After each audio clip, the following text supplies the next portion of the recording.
शिक्षा रोटी की फिक्र दूर कर देती है। यही वजह है कि किसानों के मुद्दे के साथ ही शिक्षकों का मुद्दा भी सरकार के लिए अहम रहा है। तो एक तरफ सरकार जहां 31,000 से ज्यादा पदों पर भर्ती के पहले चरण को खत्म कर चुकी है, तो वहीं अब एक बार फिर 35,000 से ज्यादा के पदों पर नियुक्तियां कर रही है।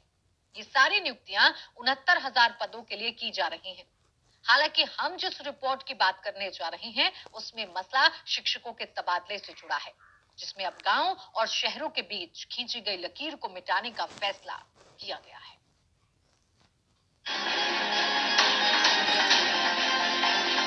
उत्तर प्रदेश में 69,000 शिक्षकों की भर्ती का वादा पूरा करते हुए यूपी सरकार जहां भर्तियों के दूसरे चरण में 37,000 से ज्यादा के पदों पर शिक्षकों को भर्ती कर उन्हें नियुक्ति पत्र थमा रही है, लेकिन सौगातों की दूसरी किस्त में उत्तर प्रदेश सरकार ने जो शिक्षक पहले से ही स्कूलों में जिम्मेदारी निभा रहे हैं, उनके लिए बड़ा ऐलान करना तय किया है। इसके तहत योगी सरकार ने बड़ा फैसला किया है, जिसमें अब वो शिक्षकों को अलग अलग चश्मे से नहीं देखेगी, यानी शिक्षकों की नियुक्ति और तबादले के अलग अलग पैमाने नहीं होंगे। दरअसल सरकारी स्कूलों की अगर बात करें तो ये अब तक शहरी और ग्रामीण इलाकों में बटे होते थे। नियुक्ति में भी जिसकी नियुक्ति ग्रामीण इलाकों में हो गई, तो फिर तबादले भी उसके ग्रामीण इलाकों में हुआ करते थे। कुछ यही हालत शहरी इलाकों की थी। अब सरकार ने इसी व्यवस्था को खत्म कर दिया है। मतलब ये है कि अब शहरी इलाकों में पढ़ाने वाले शिक्षकों का तबादला ग्रामीण इलाकों में भी हो सकेगा और ग्रामीण इलाकों के शिक्षकों का शहरी क्षेत्रों में तबादला हो पाएगा। इससे जुड़ा एक प्रस्ताव शिक्षा विभाग ने तैयार कर लिया है, जिसे जल्द ही कैबिनेट में मंजूरी के लिए लाया जाएगा। ये जानकारी खास तौर पर एबीपी गंगा के साथ बेसिक शिक्षा मंत्री सतीश द्विवेदी ने साझा की। बेसिक शिक्षा पर सरकारों ने ध्यान नहीं दिया, इसलिए बहुत सारी समस्याएं रह गईं। बहुत सारे विभागों में कैडर डिवीजन हुआ करता था, ग्रामीण और शहरी का, वो खत्म हुआ। लेकिन बेसिक शिक्षा में ये जो बंटवारा था ये रह गया, जिसके कारण ग्रामीण क्षेत्र के स्कूलों में तो शिक्षकों की नियुक्ति होती रही, लेकिन नगरीय क्षेत्रों के जो स्कूल थे वो शिक्षक विहीन रह गए। अब माननीय मुख्यमंत्री जी का ऐसा निर्देश था कि विभाजन को खत्म करना चाहिए, ताकि नगरीय क्षेत्रों में भी शिक्षकों की कमी पूरी हो।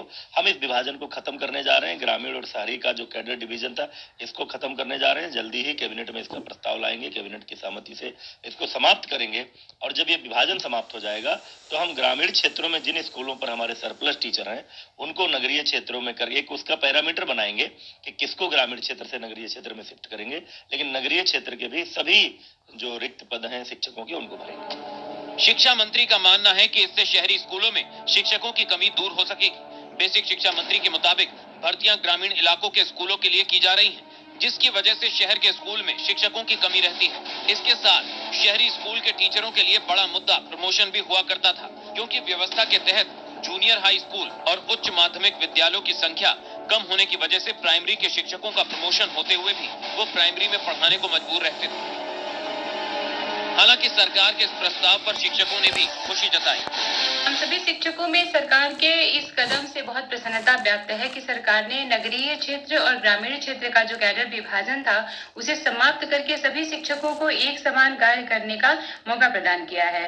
मेरा मानना है कि सरकार का जो निर्णय है, जो कैडर समाप्त किया जा रहा है ग्रामीण और नगरीय क्षेत्र के टीचर्स का, वो एक अच्छा निर्णय है, क्योंकि ग्रामीण क्षेत्र के जो टीचर्स हैं उनको एक नया माहौल मिलेगा और बड़ा माहौल मिलेगा, अपने कार्य क्षेत्र को मतलब बढ़ाने का मौका मिलेगा। सरकार का एक निर्णय आया है कि वो ग्रामीण और शहरी क्षेत्रों के जो कैडर है उसको समाप्त करने जा रही है।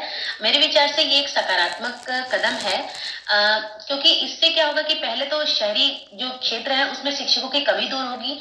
साथ ही साथ जब ग्रामीण क्षेत्र के शिक्षक नगर क्षेत्र में आते थे तो उनकी वरिष्ठता समाप्त हो जाती थी। अब वो बिना वरिष्ठता गवाए ही उनको भी शहर में काम करने का अवसर प्राप्त होगा। इसके साथ ही शिक्षकों के अंतर जनपदीय तबादलों की प्रक्रिया भी इस महीने के आखिर तक या जनवरी के पहले हफ्ते तक पूरी की जानी है। इसके लिए हाईकोर्ट ने बकायदा आदेश दिया है। देखिए 54,000 शिक्षकों ने लगभग आवेदन किए हैं, जिनके आवेदन वैध पाए गए हैं। उनमें से जितने हमारे रिक्त पद विभिन्न जनपदों के हैं, उन लगभग 42-43,000 पद रिक्त हैं। उन पदों पर स्थानांतरण की प्रक्रिया होनी है। माननीय उच्च न्यायालय ने स्थगन का आदेश दिया था, इसलिए वो प्रक्रिया रुक गई थी। यथाशीघ्र उस प्रक्रिया को शुरू करने का हमने विभाग को निर्देश दिया है और हमारी कोशिश है कि इस महीने के अंत तक या अगले महीने तक इस स्थानांतरण की प्रक्रिया को पूरा करें। वहीं 69,000 शिक्षकों की भर्ती के बाद सरकार उत्साहित है। उसने 2021 में टेट परीक्षा कराने का फैसला किया है। जिसके बाद फिर 50,000 पदों पर शिक्षक भर्ती कराने के संकेत दिए हैं। लखनऊ से शैलेश अरोड़ा, प्रयागराज से मोहम्मद मोइन के साथ ब्यूरो रिपोर्ट, एबीपी गंगा। और इसी के साथ मुद्दे की बात में बस इतना ही। आप